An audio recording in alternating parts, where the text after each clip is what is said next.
small till it ain't, till it ain't, till it ain't, till it ain't. I'm building up a wall till it breaks. She hated when I call and it's late. I don't wanna keep you waiting. I hope I never keep you waiting. She think I know it all, but I don't. Welcome to the Mixtape with Scott. I'm the host, Scott Cunningham. I'm a professor of economics at Baylor University in the central part of Texas. And this is my podcast. The podcast is about the personal stories of living economists, and it has a special place in its heart for the history of the credibility revolution as it traces through Princeton University and Harvard, Cambridge area. And our guest today is someone that fits right into that story. It's Diane Whitmore Schanzenbach, and I think I probably said it wrong. She is the Margaret Walker Alexander Professor of Human Development and Social Policy at Northwestern University in the Institute for Policy Research. Diane did her PhD at Princeton University, and she was actually one of Alan Krueger's students. And this season, I've been intentionally reaching out more and more to Dr. Krueger's students because he's no longer alive, and I am really just wanting to build out a little bit better an understanding of his mentoring, as well as to understand the students that he had a little bit. Diane is an economist that's definitely dyed in the wool labor economist in that Princeton tradition, highly rigorous, empirical, cares a lot about traditional labor questions, cares a lot about credibility, and cares a lot about communicating that information outside of the clan, the clan of economists. And you can see that in her trajectory as she shares as she spent time at the Council of Economic Advisors right after college. She ended up being the director of the Hamilton Project at the Brookings Institution for 2 years and has spent her career at policy schools. She is published in top journals, tons of journals, made a lot of major contributions to areas in food insecurity as it relates to public policy like SNAP and other means tested programs. So I want to just go ahead and turn it over to her, to our conversation now, so that I don't take up any more of your time. But I want to thank you so much for tuning in. And as I always say, all of the podcasts are great opportunities to share this with loved ones, share it with students, share it with people that you think are really unaware of the kinds of people that are economists. Maybe they don't know what economics is, but lots of times it's people learn what economics is from economists and from their personal story, as opposed to just sending them a book about economics. And Diane is a wonderful person and a brilliant person. And I think this will be a great opportunity to share. So thank you so much for tuning in. And I'm going to turn it over to an earlier version of myself from a couple of hours ago and Dr. Diane Schanzenbach. Okay, well, this is really cool because I think we've only talked like one time, maybe one or two times. Is that right? I don't know, maybe more than that, but Maybe more than that? Okay, not very much. For the sake of the listener, will you tell us your full name, your long title with all the words in it, and who pays your paycheck? hi, I'm Diane Whitmore Schanzenbach. I'm the Margaret Walker Alexander Professor in the School of Education and Social Policy and a faculty fellow at the Institute for Policy Research at Northwestern University. That barely even fits on a business card. Have you met that how old is that Margaret Walker Anderson person or whatever? She is deceased. She wrote a classic book called Jubilee, about her grandmother experiencing emancipation of slavery Oh, as a slave.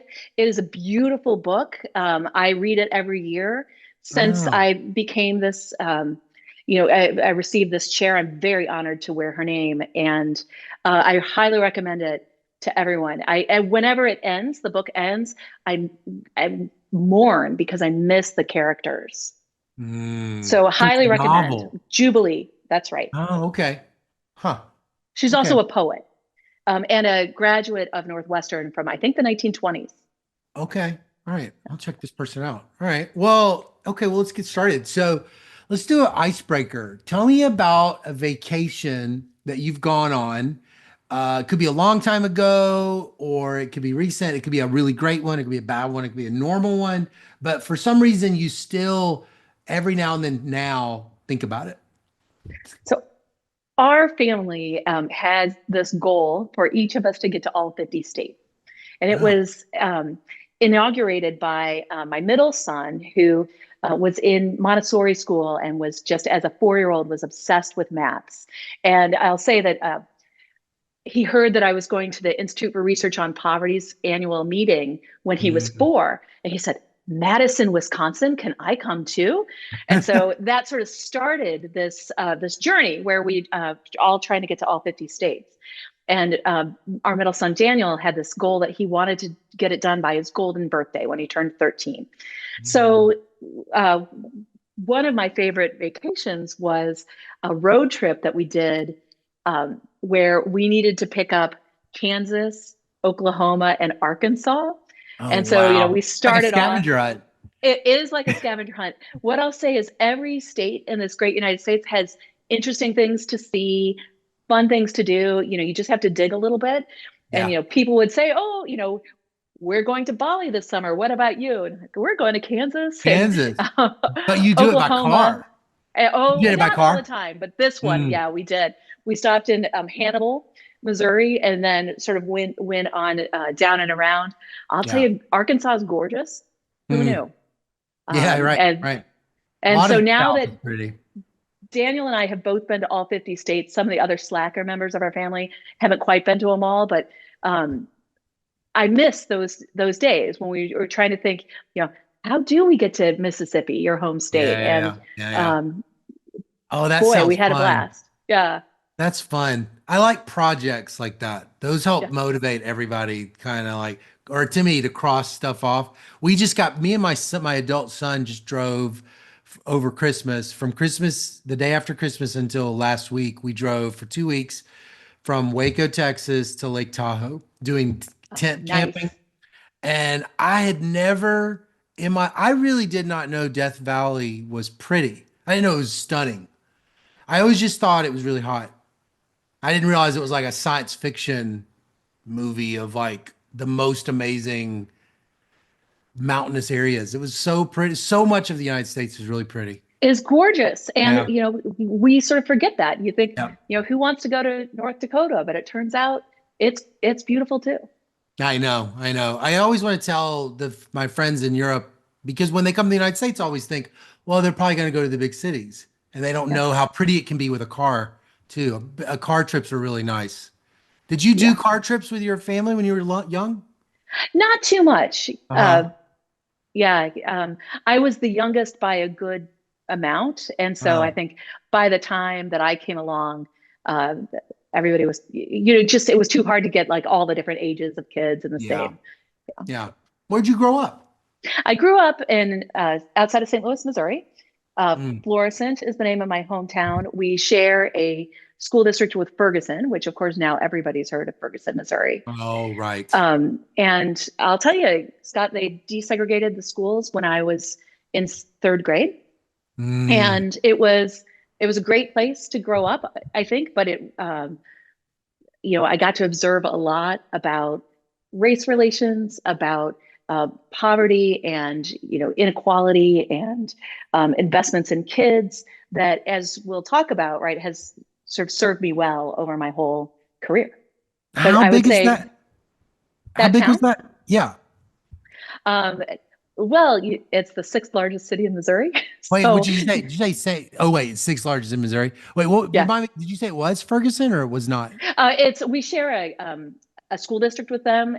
Mine is Oh, called Florissant, got it. technically, but they're sort of right next to each other. Um, Oh, oh. Did you notice it getting integrated as a third grader? oh yeah, 100%. Oh, Yeah, it was a big shift, and busing started, and they closed some schools and consolidated others. No, it was a big event in my childhood, mm. but of course I was 8, and so I didn't really understand why I was having to change schools and what was happening. Oh, you And were then changing schools. exactly, Oh, exactly. I see. Wow. So what did your parents do? So what did your parents do for a living? Yeah, so I come from a line of nerdy math girls. My grandmother was widowed early, and she became a math teacher back before, moms did stuff like Yeah.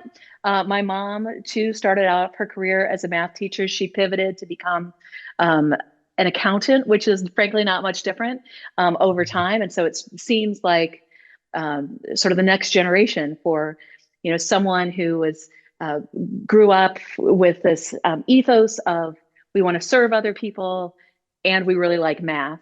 I just Mm. think, Oh, they being a always labor came public. together. Yeah, exactly. You always had these socially oriented, mathematically kind of people in your family?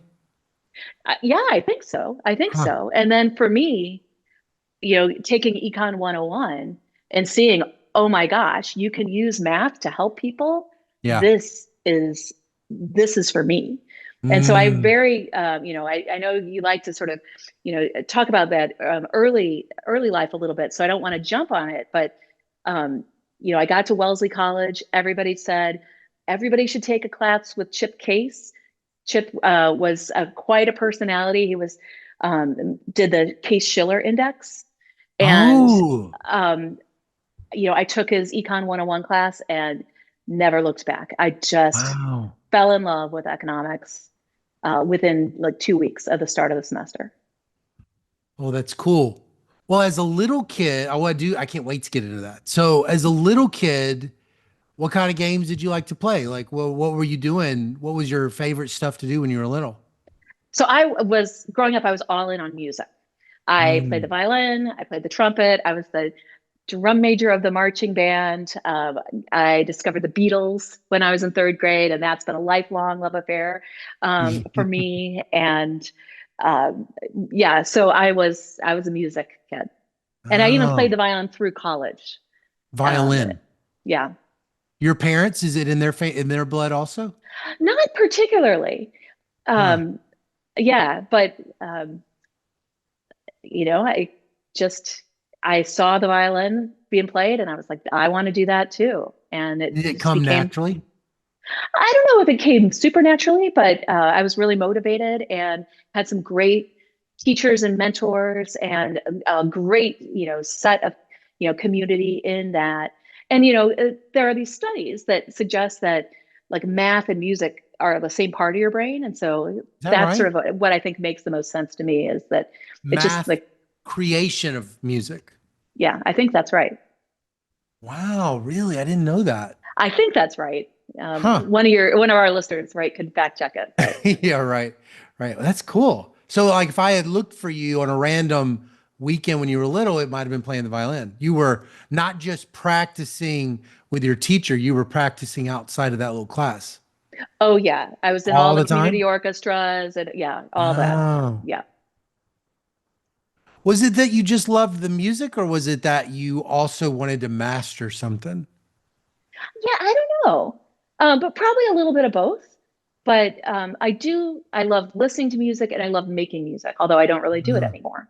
Huh. But now I make my kids do it. So, Right. Right. Well, so what did you want to be when you grew up before high you know, school? Before high um, school. I didn't really know. I sort of assumed I'd be a teacher like my mom and my grandma. Hmm. And, by high school, I didn't think that that was the right path for me, but I just knew I wanted to do something that helped folks. And, really went into college undecided, interested in kind of social sciences broadly. and just Mm. didn't know what economics was until then I suddenly did. And my gosh, how beautiful it is. Yeah, at Wellesley. So Yeah. as a kid, if you wanted to be anything, you didn't really know, but you just knew you loved making music, Yep. And right? doing math. Yeah. And doing mathematics as a little kid. Oh, well, so how big was this high school? Our graduating class was like 400, so 1600, Hmm. something like that.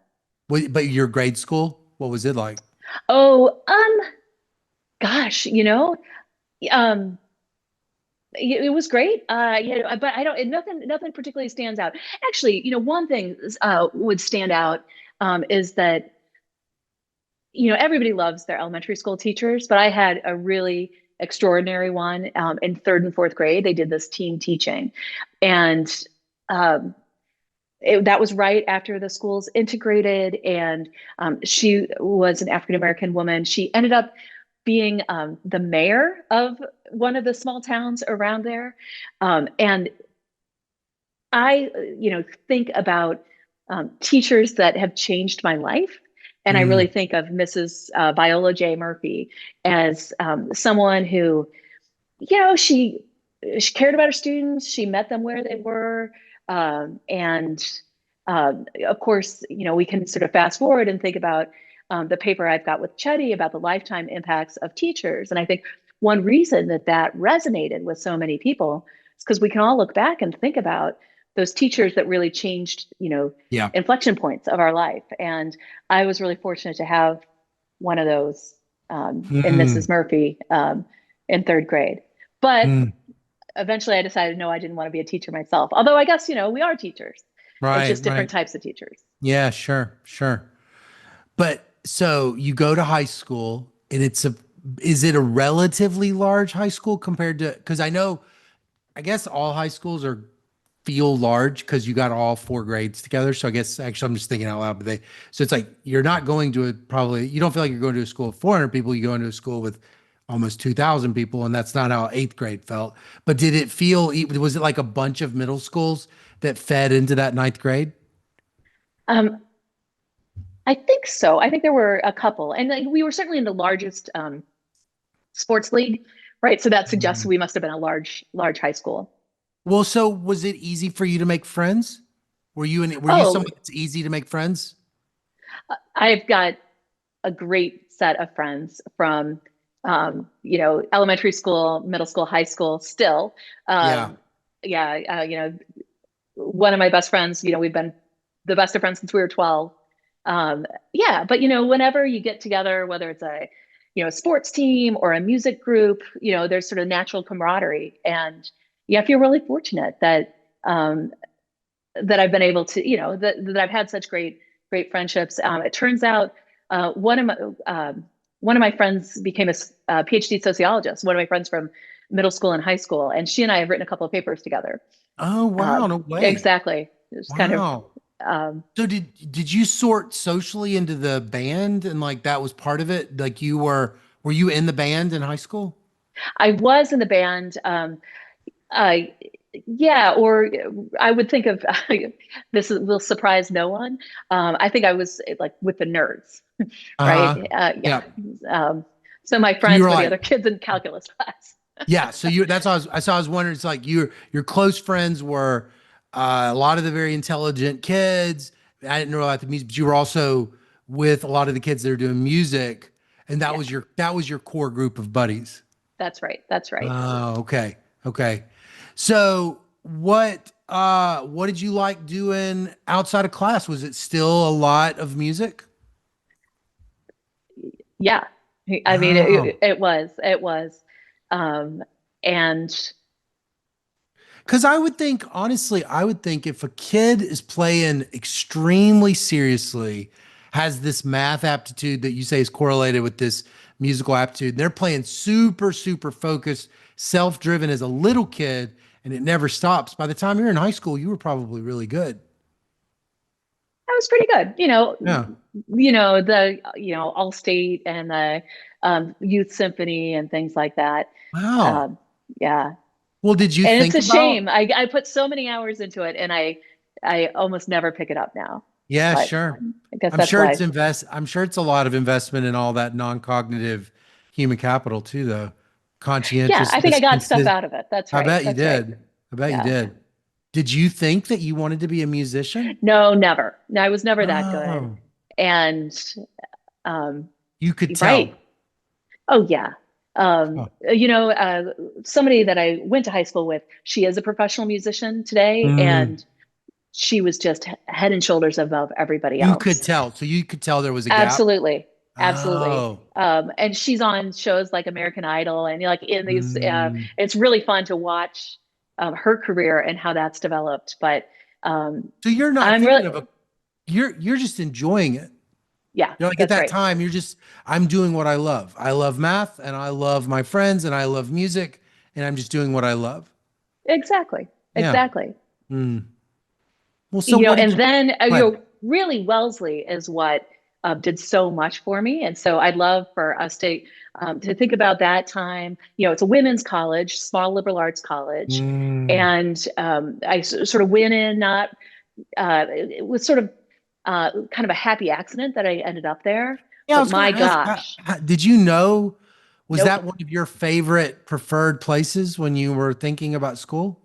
I had not set foot on the campus. I applied on a lark, when somebody else mentioned it. I thought, oh, well, I'll add this also. And uh, it could not have been more perfect for me.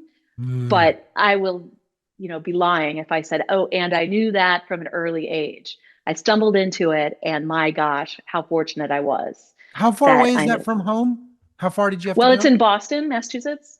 So Oh, it's a pretty long plane flight. is it in the city or is it like No, outside it's the it's city? like the halfway point on the Boston Marathon. So it's Oh, 13 miles outside of Boston. so Uh, is it small too? It's relatively incoming class was what? um, maybe not that much larger than my high school, maybe 500, 600, something like that. Huh. I should know What the answer to that. what sold you on it? You go visit it is during your high school. You're like, what made you want to go then? It was some combination of the financial aid that they gave, Yeah. right? And it just, it seemed like the best option that I Yeah. had at the time. And like I said, it could not have worked out better for me. Yeah. A women's college, for me, it's not for everyone, that's for sure. But really helped me explore, you know, aspects of, leadership and career and, Mm, math, et cetera, that I'm not sure that I would have gotten at mm, a different university, especially a large one. mm. And like I said, this um, Econ 101, uh, they teach it a little bit differently at Wellesley, at least they have historically, which is, there's no widgets. Nobody's talking about, the trade-off between, nuts and bolts or anything like Yeah. that. Everything is motivated by public policy examples.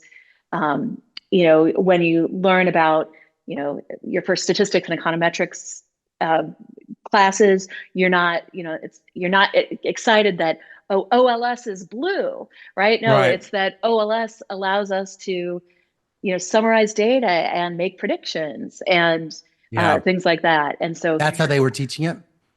even back in the day, and uh, it was the 90s, right? Mm, And I had some great mentors. Like I said, Chip Case was a great reason that I'm an economist. mm. And I don't know if you know this, so at the time of his death, so I don't know if it's still true now, but as of 15 or so years ago, or 10 maybe, if you line up all the female economists by where they went to undergraduate, the mode is Wellesley College. Wow. And so during Chip's career there, I think we counted 70 PhD economists that came out of Really? Wellesley. Yeah. So I people like knew that it Betsy was just such Stevenson, a Kristen Butcher, Nicole Mastis, um, lots of people, and right. um, Kristen Butcher has a really nice paper on, basically, is it selection or is it treatment? And, it's hard to disentangle those two things, and, even in the best of cases. But I think they make a pretty persuasive case that a lot of it's treatment. Well, what would be why? What was happening for you as a econ major that would have caused you to want to become an economist? So I think a lot of it was this, sort of how the classroom is structured, that, we're using examples that are really resonant with Mm, people and their lives. And, you know, the smartest kid in class is always a woman. Also, the dumbest kid in mm, class is always a woman. But there was something, very special about that for mm. me that I think changed my trajectory. Oh, that's interesting. If you've got these barriers, I guess you're saying you can see yourself in the best in the class. Exactly. Oh, I think still today, Northwestern's undergraduate economics major is something like 30% women. wow. And it was 100% at Wellesley, right? Yeah, right. And it's just, it's hard to know how those peer effects would have Yeah, changed one. Like we just don't know the counterfactual, but right. um, I'm really grateful Mm, for the experience there. hmm. Wow. So how do you find Econ 101? Is it just required? It was not, but Chip Case was such a personality on campus. He was, a big sports fan, and just, he was in all the admissions videos, and just like a big, big personality. And so people would say, talk in the dining hall, everybody should take a class with Chip Case before they graduate. And I thought, well, I don't know what I'm going to major in, so I may as well take it, as a first semester sophomore. And I'm Mm, glad I did, because it just changed everything. Everything came sophomore. together. But Yes. you double major in religion. So is that like your when you arrive, you're like, I'm gonna do religion, and you added Yeah. econ on? Yeah, probably. I took a writing class that was in the religion department. Everybody had to take a writing class, and I Yeah. also fell in love with that and various aspects of that. Hmm. And it was a fun double major. There's a couple of double majors in religion and economics out there. Jens Ludwig was also one. I can't remember. There was So he was another, not wait, at Wellesley, of course, but Ludwig did an econ religion major? double major. Yep, exactly. Oh, So huh. there's a couple of us out there, and Wow. it goes surprisingly well together. Oh, okay. Yeah, So it's funny because you've got this background where you said your family are mathematical naturals and enjoy it. And also you've got this social consciousness or public civic mindedness. And so is Wellesley like building on both of those kind of? So somebody with those sentiments would have liked Wellesley even econ even more? I think so. I think Oh, so. Um, is that just case or there's other professors? oh no, it's not just Case, and of course, if you sort of look at the history of the department, Carolyn Shaw Bell. Was there for a long time. Oh, They named the Big C Swept Award after yeah. her. Um, and even Catherine Coleman, who was, I think, the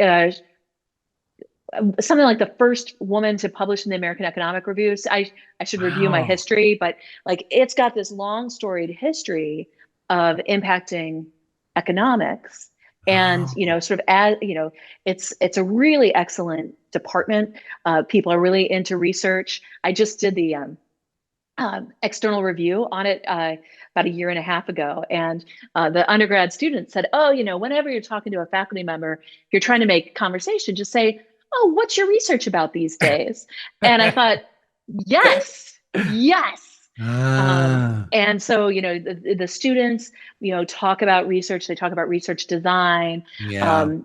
Of course, we'll get into Princeton before too long, but it's no accident that there are a lot of Princeton trained economists there. Mm, And of course, I should say, if I'll follow your lead, but after Wellesley, I had the great opportunity to go work at the Council of Economic Advisors under Alicia Minnell, who was a Wellesley graduate, who was one of the members then. mm, But I was also there with Phil Levine, who was a Wellesley professor and has been a great mentor to me over the years. I truly would Mm, not be an economist today if it weren't for Phil.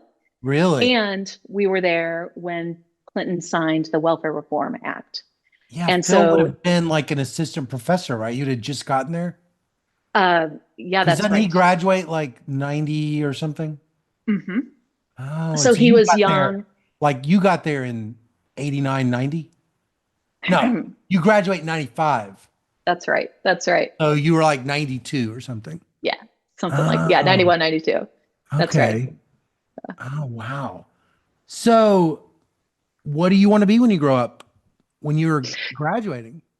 Yeah, so I got this great opportunity to work at the Council of Economic Oh, that's Advisors. what it was. Yeah. Okay. Exactly. And like many people, I was deciding between do I want to get a PhD in economics or do I want to go to law school? And so Yeah. I was in this perfect location to see, there were a lot of lawyers walking around that White House and a lot of economists. And so I would Oh, just, sort of sit in the back in meetings and watch, like, do I want to be that one or do I want to be that one? And um, just over time, I learned that, I'm glad that the world has lawyers, but I want to be one of the economists because I love the way their minds think. I love that they've got a framework to think about any policy question that kind of comes at them. And then, of course, we've got these tools that we can do mm. measurement, we can try to tease out cause and effect, et cetera. the math, the Hmm. math part of you is like the math part of you, the hairs raising on your arm a little bit when when the economist is talking about data and measurement and lawyers are talking in a different way. Exactly. Yeah. Exactly. Hmm. But you're in that world of policy. So are you thinking to yourself when you decide that you want to do a PhD in economics, are you thinking, I want to be a professor? Or are your aspirations somehow in the area of making policy itself? You know, it's even hard to remember. I think, a good part of me wanted to be like Phil or like Chip Case and go and be a professor at a liberal arts college and, impact other people's lives like they impacted Mm, mine. yeah. But I also saw these folks who, spent their careers in Washington, D.C., really doubling down on, certain policies, et cetera. And they had great careers also. Yeah. Um, Although I will tell you, I didn't think I was going to, be a professor at a big research university, which of course is what I've ended up doing. So, Mm. fortunately, we've got so many options when it comes to, we build these skills and there's a lot of parts of society that, value them. Well, so it's interesting to hear you talk because probably of most people that I've interviewed, I'm thinking to myself, Diane had this like transformative experience at Wellesley. She then goes to the CEA, and then at the CEA, she's interacting with professional economists before graduate school. She's probably got a pretty good handle of what an economist is. But do you think, looking back, that you had a good handle on what an economist was as opposed to economics? I mean, I think I did understand Hmm. at least what, an empirical, labor public type person does. Yeah, I think I didn't really understand, the great diversity and so what, theorists do and right. the wide range. And I'm Mm. glad, that I got that experience, in graduate school and, sort of learning, you know, from people with, with different specializations. But I sort of knew what this path would look like, and I wasn't ever really tempted to leave the Okay. path of like policy-minded empirical labor Is public. Alan Krueger in the Clinton administration while you're at the CEA? Yes, he was, Huh. and he was going back to Princeton. It was Oh, the time where we weren't sure was David Card going to stay or go back to Berkeley. And my great mentor Phil Levine was pushing Princeton pretty hard. okay. So And you so, did know it was like amazing, absolutely, not absolutely. just because it's Princeton, but you knew even for labor econ, it was special. Absolutely, absolutely. And Oh, I think about these times at the CEA. So Phil Levine and I were tasked with trying to evaluate the impacts of welfare reform. okay. I Um, missed something. Phil's at the CEA with you. He's not been left at. Did you say that Phil took you went with Phil to the CEA? I did not go with Phil, but I had the happy coincidence that we were there at the same Oh, time, I and see. so that's really where I got to know Phil, and he was so generous, and I just learned so much. Like so much, of course, what we do is the guild aspect of it, and so I Yeah. learned so much sitting next to him, watching him code on Stata.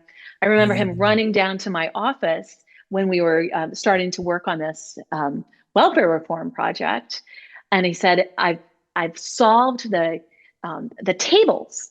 And I was like, wait, how have you created tables? We don't even have the data set yet. And what he came in with was a shell, right? So he's like, oh, but this is how we're going to lay out the tables. Yeah. And that's all of the hard work. And so Yeah. now it's just filling in the numbers. And I thought, What do you think when he said that? huh. No, I thought he was nuts. Yeah. Well, he is nuts, but for different reasons. But um, and that was maybe my first exposure to what people refer to as table theory, right?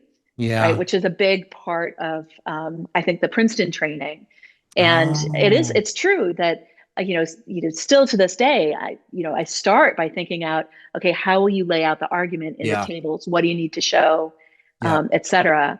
And I Yeah. even just last week, I'm breaking in a new set of co-authors, and one of them had different opinions about how to structure the table. I was like, we can fight, but Princeton people have really strong opinions about this, and it'll just be easier if you defer to me now. Defer to me now. Yeah, Yeah, I didn't realize that was a Princeton thing. it is. Well, I mean, I'm sure it's more than I'm that, sure but it's everywhere. Yeah, but I didn't realize.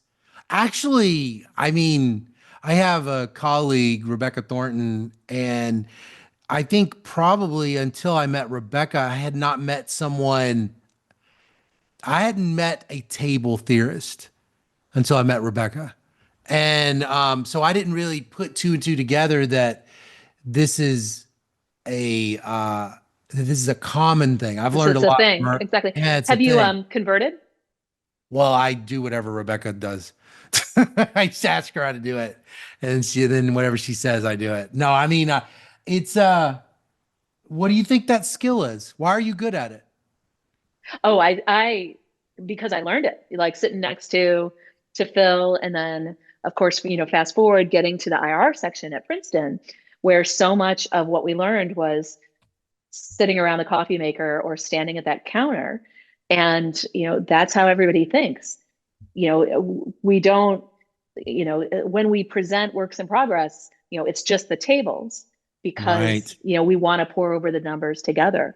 And so just, time after time, we're, um, you know, that's what we look at. That's how we think about the world. I think a lot of listeners would be really intrigued. So, like, if you could give like the elevator pitch of like of what your table theory is, like, what is the point of a table to you? What makes a table a fantastic table, and what is a failed table? Yeah, well, fantastic table is you can tell what's going on. You can see, what's the source of identifying variation. You can see as you move across the columns,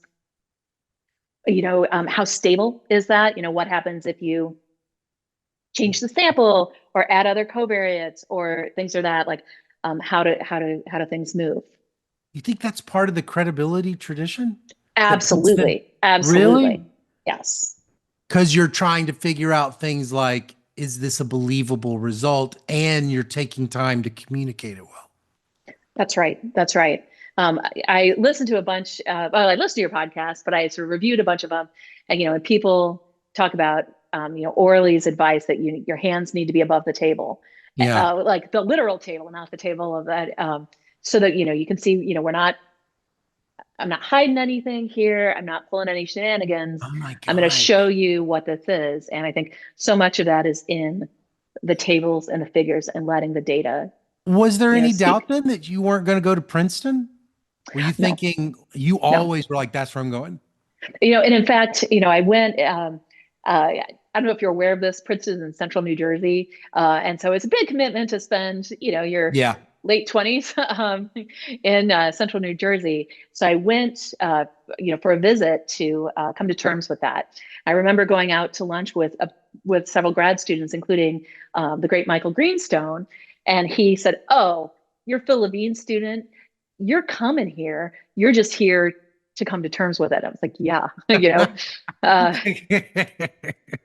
and Oh, I'm so wow. glad that I did. I mean, it just, Wow. yeah, Well, how it big was was. the first, big was your cohort when you got there? There were 18 of us.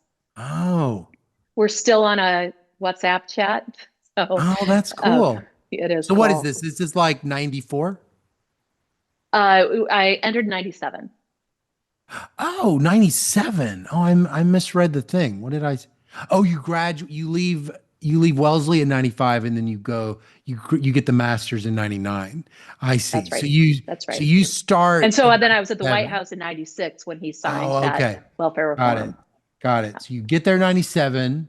Well, so you're like math skilled up. So is the first year courses Oh, like nobody's math skilled up terrible? enough. I was a minor in math. I had taken real analysis, but half of my class came in with master's degrees from Europe, and so Mm. of course, I struggled with the math, like so many people do. Um, so yeah, that first year, of course, was tough, and um, but the section was always there, Oh, and so you're immediately like, all I know about, I mean, I know a lot about the section. I cannot for the life of me, though, remember anytime someone tells me the actual institutional structure. I know it's in the library.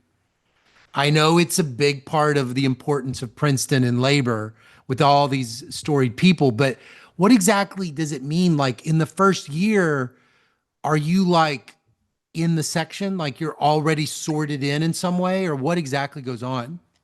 So Alan Krueger offered me to come over the summer to be a research assistant for him. Got it. And so that was great for me to leave Washington, D.C., sort of get acclimated. And Um, real quick, did he do that because y'all had spoken in DC? exactly, So he exactly. kind I of mean, I'm knew I sure got this Phil new worked it out for student. me, Oh, yeah, but yeah, yeah. Right. exactly, exactly. Okay. So that And summer, so you're his RA. I start work on Project Star, right? Oh, I really? know, right? Yeah. Oh, yeah. 99 is the Kruger Yep. 99 is star. And you are going to get your master's in 99. So you're all over Right. this. So you're the Yeah, RA I'm on thanked star on the paper? QJE paper as a research No assistant. way. He had started it beforehand. I sort of came in near the end there. I knew But you had a yeah, star paper, but I didn't really put it together that you're like in the origin stories. yeah, or at least the Kruger style origin stories, Yeah, the right? Of Chrono course, Trigger that was style. a an experiment that other people did, and Yeah, Alan brought it to economics, but right. What'd you the think real doing origin that? story is something. What'd you think Oh, is in the summer? oh, I thought people were nuts. I thought, what have I gotten myself into, right? But Really? it was a great group of folks. The section at the time had David Lee, it had Gordon Dahl, um, Lisa Barrow, Helen Levy, Michael Greenstone, and so what a great group of Was Ken sort of. Che there? He had already left, He although he leaves. came That's right. He was a because he's a student. little older. Yeah, Yeah, he's a yeah. little bit older. He doesn't teach there. He leaves there. Is that right? Right. Yeah, like he graduated from there He and graduates had from there, but he's not one of your professors. no, Okay. no, that's Got right. it. That's Got it. or nor one of the sort of older cohort. And I remember David Lee explaining to me how the CPS outgoing rotation group structure worked, Mm. and there's just so much to learn from sitting in those computer labs with the folks who've been around. So you're So mastering these data sets. Like yeah, you are getting like unusual depth probably about these big data sets. It's not like you're just going to it was iPhones and just honestly, I would downloading. maybe describe it more as breadth. Mm, because the time at the CEA, you would have to, pull down data from this or that. And so there were a lot of data sets that I had heard of and like mm, done a little bit of work with, like the National Post-Secondary, yeah. whatever, NPSAS, or the Hmm. employment cost of employee compensation survey, just like a lot of things like that. The consumer or survey of consumer finances. And so I think, what was great about my path in was this diversity, not so much the depth, but the breadth. Yeah. But it's not like you're just downloading from IPUM some data set. Like you're Not just back in the like, day. That's right. you're like hard, it's like you're really getting into it. That's great. So is there any question in your mind that that labor is gonna be a field? None, none. Is it also, Right. is it public also? Is it just labor? You know, um, I did not do public as a field.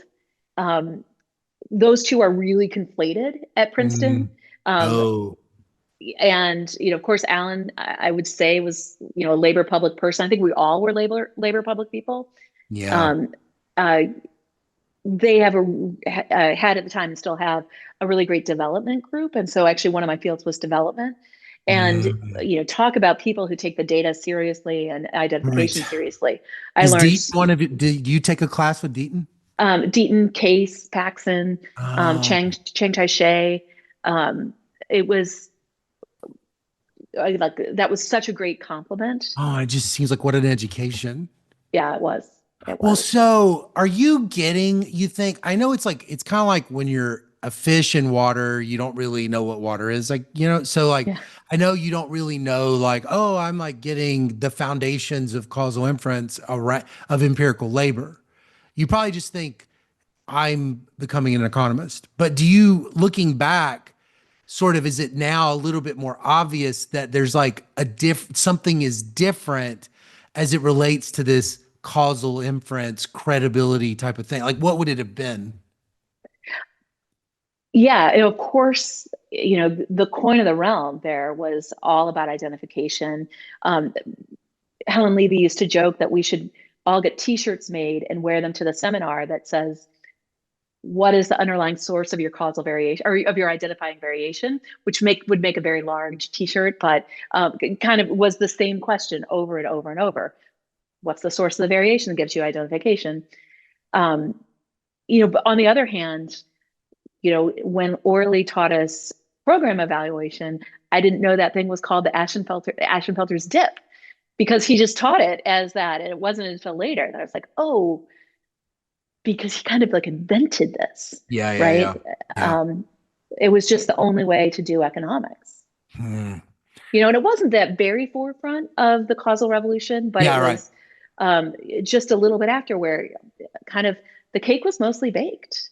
Yeah, And yeah, now we were yeah. just, learning how to, apply it in the different ways. Well, so how quickly is it that you sort of match with Dr. Krueger as your advisor? Is that like, and what is From, that process? from the start, Because you're his right? So RA, exactly, you just sort of are exactly. like, this is going to work. Yeah, that's right. That's Huh. right. And there's always the section. It's sort of like a committee. It's sort of everybody gives you advice. David Oh, Card visited the one year. So he was always very generous with advice. Cece was an official member of my committee, but Orly would come in, and if you were just around while he was thinking and saying things out loud, there was so much to glean there. yeah. Jeff Kling and Marianne Bertrand were junior folks there at the time, and Oh, talk about great, brilliant, and generous, human beings. Absolutely fantastic. I laugh that Hank Barber was not like any, he was never officially a mentor. I talked to him probably more than anyone else back there. mm, Still, just there was this, like, everyone was there all the time, and the ideas were just floating around the air. And so that kind of. while So, did the advisor advisee relationship? It's like the first, it's like kind of like the Pope being the first among equals. Is it more like that kind of thing? Like it's taking a Probably. village to raise this It definitely took student? a village to raise me. That's right. Oh, okay. Yeah, As opposed to me and this advisor are like, we're in this, it's just us. exactly. Exactly. And I see, here at Northwestern, where we don't have the same geography, where everybody's, together and there's this common coffee pot and we're just all talking. It's much more, one-on-one. I'm going to meet with you. I'm going to go Mm. meet with this other person. Well, so what's your job market paper? How did you find this dissertation? Is it STAR? Oh, Is it your STAR paper? it's not Star. Oh, So um, one day, Alan called me into his office and said, "You know what? Uh, Food stamps at the time is a really important program, and there's not that many people working on it. You should go think about food stamps." And I did, and it's been such this important part of my career. Yeah, I love the food yeah. stamp program now. I used to have to pinch myself to keep myself awake as I was reading about food stamps because I thought it was boring at first, but I don't think that anymore. So my job market paper took um, uh, an apt associates experiment that they ran cashing out food stamps in a couple of different places. And I Cashing did, out. What does that mean? Cashing out. replacing the voucher benefits with an equivalent amount of cash, right? So a But you big have to question, use the cash for food or no? well, that's awfully hard to monitor, right? Because if Oh, you give so it them was cash, literally they replaced the voucher with a cash that's right. transfer. That's right. And of course, It's this an is a big RCT? question. It was an RCT. Oh, And what they did in the RCT was, an intention to treat, compare people who got yeah. cash with people who didn't. What I did was try to break folks up into the inframarginal group and the marginal group Mm, to see, only some of those folks do we expect them to behave as if cash is yeah. the same as food stamps. And so when I separated them out, it sure, it looked like, yeah, um, You got like a food diary with these people? exactly. Also spending data. Spending on non-food, but it's like itemized type of stuff. How big is the sample? Exactly. Um, You I don't have want to to be say the exact number, but it's like 3,000 is what I'm thinking. wow. Yeah, yeah. No, it was a serious, gosh, these evaluation shops do some really great Yeah. studies, and a lot of times they can't, explore them all, because they're, providing, a product to a client, but then Right. they'll give you the data, and you can do, That's some how of it the extra worked. They things. ran this deal and you were like, I'll do it. Or well, they did the official report, which compares treatment to control, Yeah. but they didn't break out, and ask this, more economicsy question. Yeah. And so they gave the data to me. Um, Do you uh, have any non-food insecurity food spending outcomes? Like oh yeah. grades? Oh, so what do you, who Oh, is the not group? not like grades, right? So Okay. that kind of was before its time. But you could see, did people buy more cigarettes and alcohol Yeah, and right. things like Okay. that? So Yeah. what do you find? Um, I find that the people for whom you would predict no change in their behavior, we observe no change in their behavior. And for those folks who were constrained by the food stamp vouchers, right? They wanted to spend less on food than their food stamp vouchers were worth. They spent less on food when they were given cash instead So of, what do they do? So it's like an income transfer. yeah, yeah, That's interesting. yeah. So what are they Um, buying? What do they buy with that extra money? the stuff that they buy with their regular money too, right? Uh, so, a little bit more transportation, a little bit more clothing, sort of um, pretty much like what the permanent income hypothesis would suggest. Well, so how do you think so were you surprised when did you No, learn a lot? Did you sort of feel like, my mind was changed as a result of my study? um, and, that's that's a hard question. Yeah. Um, I think, um, it is hard to go out with a paper that people are saying, well, yeah, this is what I thought anyway, but it's nice, that you were able to measure it. Yeah. And, but, that is the paper, that I wrote. And I think it's pretty good evidence. Yeah, totally. It's not the only evidence. But then does it lead, okay, unless I'm misunderstanding you, would that therefore lead you to draw a conclusion like it's not that it might not be that bad to use a cash transfer program in place of a food voucher program? Does it lead And you the that far? opposite is true. The opposite is true too, that we're concerned as economists that there's a bunch of dead weight loss if we give Yeah. people vouchers. And the Yeah. truth is, there's not that much dead weight loss. It wasn't that much. Yeah. Mm, might Yeah. be And then, might be and then if we're thinking politically about easier to do the there's voucher. the there's the politics, and then there's also, if you share these preferences, um, you know, some people we want to, especially when there's kids in the house, protect and make sure that there's enough money that's set aside for food. And so if that comes with a little bit of dead weight loss, Yeah. so be it, because there's other benefits to that as well. Okay. So you write that and you do really well on the market. So you graduate. Okay. You don't tell me because I want to look. Oh, So two. you No, grad it's oh okay. 02. Okay. So you graduate in 02. What's the job market like in 02? It's a couple of years after the recession or a year later, I guess, or right? So Yeah, I 9/11 think it was a and the little bit dot soft, but it com. wasn't a lot soft. Yeah. Okay. So you're on the market and you end up doing well. Was it fun being on the market? That's not my recollection. It was fun meeting the people, right? Mm, Going on the visits to different campuses, getting to know folks, having people who, you know, you've read their papers and admire their work so much, suddenly know your name. Like, how cool is that? yeah. Yeah. Yeah. So it's one of those things that when it's over and it's resolved well, you're like, oh yeah, that was fun. But That was fun. no, it is not fun. Are you kidding? Right. Where was the ASSA that year? Was it cold? No, it was in Atlanta. Um, Okay. and I remember that somebody, another job market candidate, because that was back in the day when you were like running from, Yeah. hotel to hotel. Yeah. Um, he was running to some hotel, and um, I think he got mugged. Somebody punched him in the face, Oh and gosh. not a Princeton guy, but just somebody that was on the market that year. And so he had this like shiner. Terrible. But we economists can be a little bit awkward. So I feel like you or I would have started every like interview from then on, like, some guy punched me on my way to this thing, Yeah, but right. he was too embarrassed to talk about it. So he just like had this giant black eye, and like, Oh my gosh, that's terrible.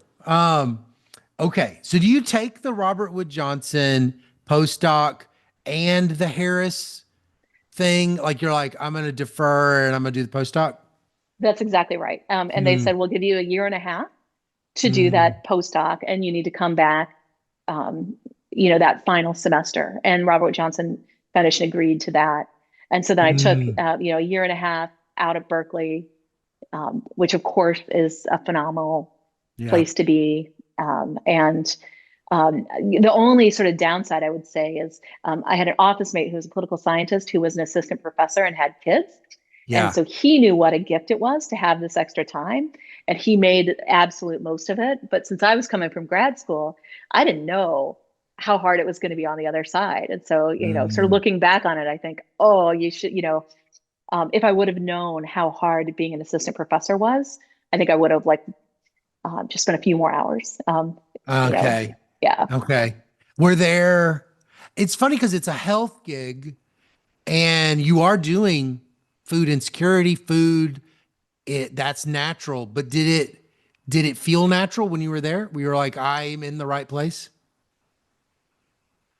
It felt like a bit of a shift. While I was there, that's when I started my work. It came out in JHR. I think it was my first hit, or first hit Mm, by myself, on school meals and yeah. childhood obesity. And that did feel like a shift. And it's funny how over time, I think we do think, much more holistically about Yeah. this. Mm, A couple of years later, Phil Levine and I wrote this paper on Medicaid expansions and mm, test score outcomes. And people didn't really know what to do with it. It's sort of published in a bit of an out of the way place because it wasn't education, it wasn't health, it was this combination. And it was a little, I would just say it was ahead of its time. And I'm Mhm. so glad that today we've got a broader view of there's just like the doors between these things are porous because it's all human capital. Yeah, yeah, And yeah. I think that's some real progress that we've seen. Yeah, yeah. Um, so there's a several jobs that you end up having, and I was kind of I don't want to skip over Harris because that you were there for 6 years, but I also don't want to skip over your time at the Hamilton Project. So I just want to say you end up at Chicago from '04 to 2010. And I'm curious, looking back, what would you say the value added of that experience was for the kind of person that you've become now as an economist? Because it's like, it's such an important university, economists, just the legacy of it. I'm curious how you feel like it changed you. Absolutely. A couple of real highlights of that. Chicago loves theory in a way that Princeton does not love theory. Mm, And that was good to be exposed to. I will also say that, that was when Heckman was, first really getting into, early life. And of course, yeah. he is a force of nature. And, the amount of thought that was going into, aspects of childhood as an important time for human Oh, capital yeah. development Right. was really cool to Yeah. sort of be in the ether as that was happening. Um, Mm, you know, it's where I started working with Derek Neal. We've got a nice yeah. paper on school accountability from those times. But maybe the highlight is that I got to be in the office next to the great Bob Lalonde Oh, the yeah. whole time I was there. And uh, probably most of your listeners know, Lalonde 86 was Yeah. this, sort of big innovation in program evaluation. And he was such an unassuming guy, just, salt to the earth, really messy office, um, but was always good for giving advice, especially big picture advice. So, especially as he was getting sick, I um, started teaching the program evaluation course, which was his baby. And, he gave a bunch of notes about how to do it, including uh, don't do a program evaluation unless it's going to impact somebody's decision making, right? Like we shouldn't just Oh, do this to gather, dust on a shelf, but, doing a program evaluation correctly is expensive. And, you need to decide first and foremost, do we even need an evaluation here? do you And feel like you agree with that now? oh yeah, You 100%. didn't necessarily, that hadn't really crossed your mind though before you had to actually teach the class? Exactly. In Mm, so many other, um, aspects of just like the wisdom that he mm. had from, from doing the work that he did. Another piece that has always stuck with me is um, he says sometimes when we teach program evaluation, especially to MPP candidates, we try to make it too hard when in fact, you know, clarity of thought is Yeah. the goal here. And so Table I've theory. gotten better, exactly, It table does theory. kind of I've feel gotten like it's better over correlated with it. time. Yeah. Exactly. Right. With making sure that people understand, Yeah. what is this? What are we identifying? What can we Mm. say? What can we not say? And that's a lesson that, You think that's a you know, Princeton thing? it's certainly a Bob Lalonde thing. Uh, Huh. yeah. That's definitely, it's interesting table theory now that you say that. Orley said in his interview, he said he came up with the phrase diff and diff so he didn't have to say regression. So it was like to policymakers. And so it's interesting at Princeton, this emphasis is not just on credibility, but like talking to normal people and doing it effectively. And if you're talking this way about teaching program evaluation at Harris to MPP students, that's like the return on that skill seems really high. I agree. I agree. Yeah, that's Um, cool. clarity of thought is sometimes helped by math, and sometimes Yeah. it's hindered by math. And you've got to Yeah. figure out, when does more math help, and when does when do more words help? I've taken a lot of time, but I do want to get into. So I don't think a lot of people, well, maybe they do, but let's assume that people don't know a lot about the Hamilton Project because you become the director of the Hamilton Project for 2 years. So at first I was just curious, what is the Hamilton Project? If you have to explain it to a bunch of economists, young people, and anyone. And then how did you get that gig? First, just kind of to hear about that. Yeah. So the Hamilton Project is an organization at the Brookings Institution that was founded with the insight that there are really good ideas being incubated in the academy, and academic economists are uniquely badly situated with getting those into the echo chamber that's Washington, D.C.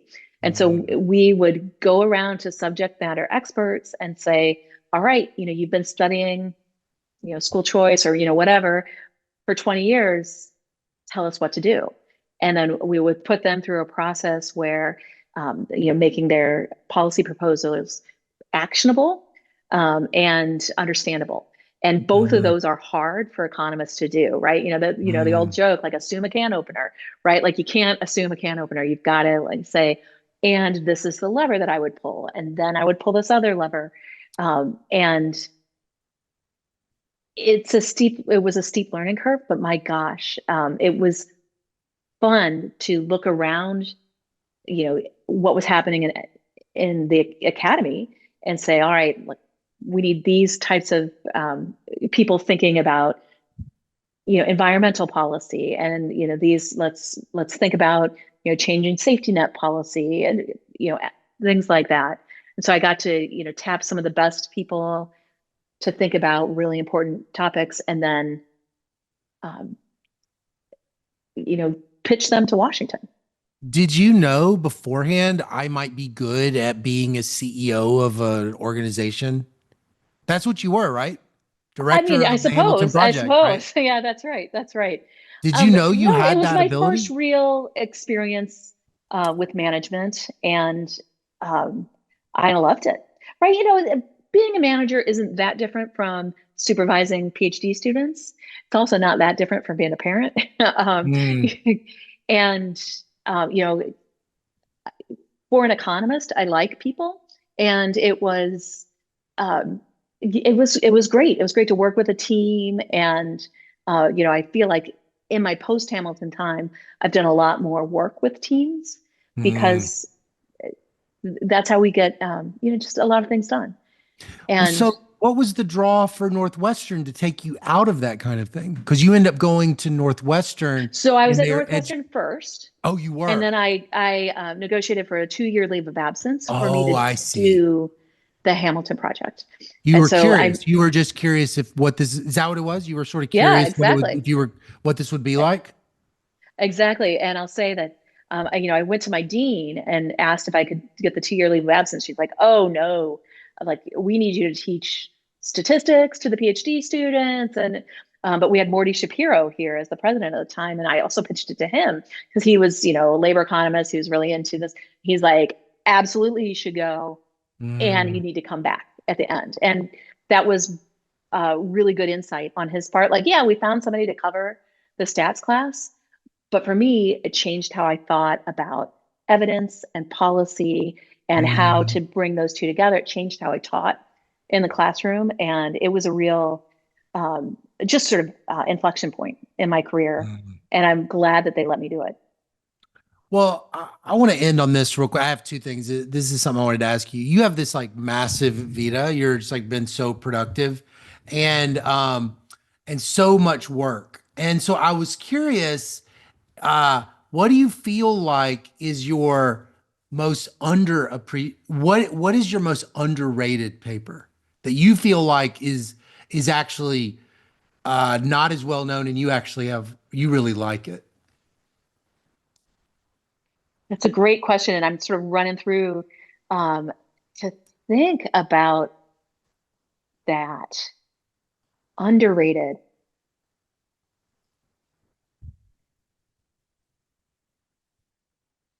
Sorry for all this dead air time. Like Oh, no. my wheels are spinning. Um,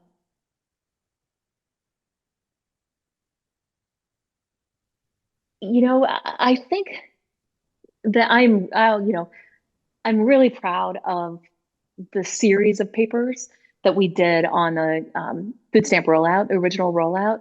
Mhm. And, I wouldn't say that those are necessarily underrated or, underappreciated. I love the AER piece, which thinks about the long-term impacts of having food stamp benefits when you're a kid. But I think Mhm. those as a package where we also looked at consumption, where we looked at employment responses, we looked at birth weight. I Yeah. really think that those as a package, I'm just really proud of that work. And Mm.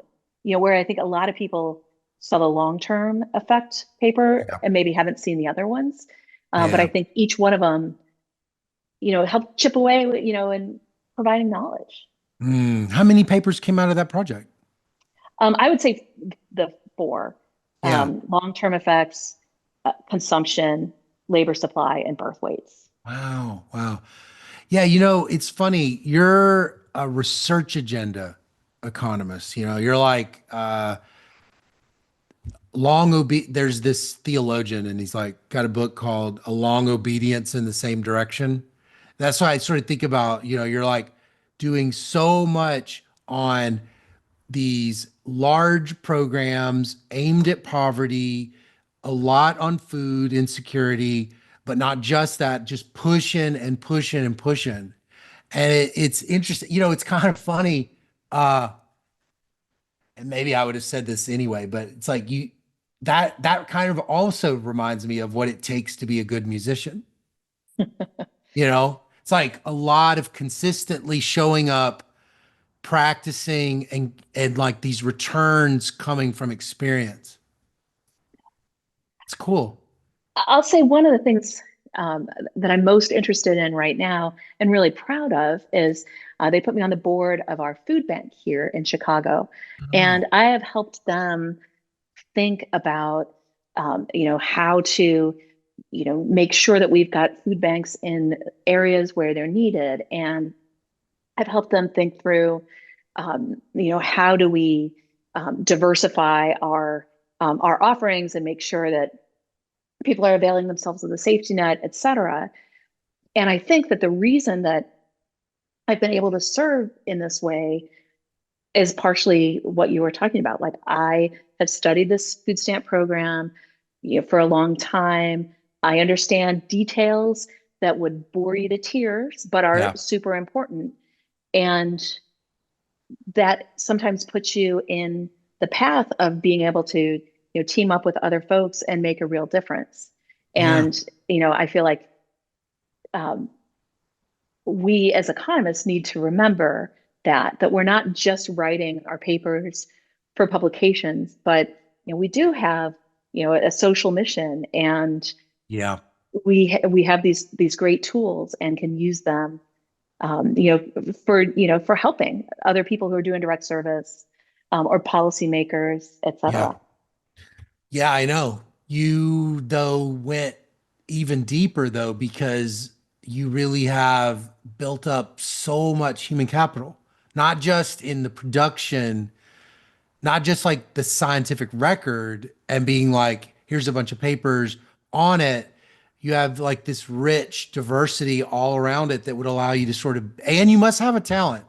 I mean, you were director of the Hamilton Project. And so you have this natural talent of leadership, it seems like, to be, and that's kind of the CEO. Like even you saying that you're on the board. I mean, nobody would ask Scott Cunningham to be on the board of anything unless they're wanting to burn that thing down. So like, but that kind of high level view and being able to get into the weeds is really a scarce skill that you seem to have. Boy, and I think I learned it from some great folks. Yeah. Phil, of course, Hillary Hoynes, who I hope you're going to have on soon, Hmm. Alan, CC, like all these folks, are just masters at that. And it's I've been so fortunate to be able to watch them in action, and then Yeah. Yeah. try to imitate it as best I can. Yeah. Well, what are you looking forward to these days? Looking forward now that you're, maybe just out of curiosity, what are you excited about that you're working on or the future? Well, Scott, thanks for asking. I did not set you up for this, but I'm on my first ever real sabbatical right now. No. Highly recommend. And I am writing a book Oh, about how to end hunger in the United States. And really? I think we can do it. There's not just one policy to do it, but it's going to take sort of a mixed strategy, and it's going to take public-private partnerships, and it's going to take policy. It's going to take neighbors helping neighbors. But I am most excited about this book. And, I think that we have a lot of knowledge, from the various scholars that have been working in this. And it's time to sort of dress that up and, send it out into the world so that people can understand it. Have you already started the book? I have started the book. I'm not as far Oh, along as my editor would like me to be, but I am started it, and I've really taken inspiration from people like Melissa Carney, whose book came out a couple of years ago, and then Jesse Rothstein's writing one right now, and oh. I've learned a lot from them, and I'm grateful Well, for when do you their. think that'll be out? What are you hoping? I am hoping that my part will be done by the end of the sabbatical this summer, and but then Oh, it takes a long yeah, time because peer review and then edits, etc. Um, so you know, maybe probably 26, 2 years, something like that. But 27. Okay. yeah, Oh, I can't but wait. you'll be the first to know. I'll send you a copy, and I'm excited about it because I Is it think with that Princeton? Is it with Princeton Press? it's not, and I have not technically signed Okay. a contract, so I probably shouldn't say. Okay. Yeah. Don't say. All right. But uh, I hope we see more and more economists like doing a lap around the research that we've done, and really sort of getting that Mhm. into the hands of people who can use it to inform better decisions. Yeah. That's it's so logical. The more I think about it, of how you've been connecting research to policymakers in so many different ways, you know, and this could be another way of just trying, it just seems like you've been trying to tear down these firewalls there's always these firewalls between disciplines and decision makers. And it seems like it only gets worse over time. And you've been consistently building these bridges. I've sure been trying. That's Yeah. right. And yeah. Well, that's awesome. Well, I can't wait to see the book. And it's so nice to have you on the podcast. I took you a lot longer than I had budgeted, but I really appreciate you being on the podcast. Scott, it was a pleasure. Thanks so much.